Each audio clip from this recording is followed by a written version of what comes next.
Well, a recession hasn't officially been announced, but inflation is raising concerns, and many professions are pivoting, trying to curb the fallout of what some say is already here.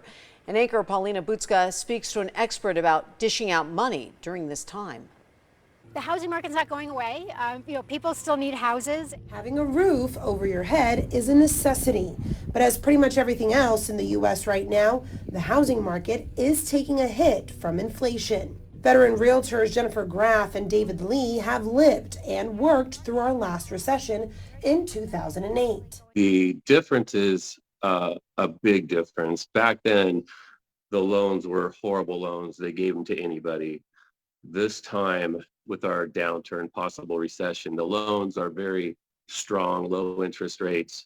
So it's a completely different vibe. The Fed is trying to essentially curb demand in the housing market. And how are they doing that? They're raising interest rates. On one side, new construction. On the other, homes that are already built waiting for buyers. But as a recession looms over the U.S. and many are priced out of the valley, buyer demand is going down. While a recession has not been officially declared, economy expert Steve Budin says there's a reason for that. The term recession is really more psychological than it really is financial. When people hear that we're in a recession, they're less likely to spend money. So the government really is doing all it can to prevent from using that word. So is it fair to say then that we are in the midst of a recession? We just haven't officially announced it?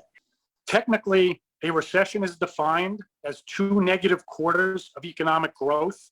The first quarter and second quarter of 2022 were both negative. So yes, technically we're in a recession.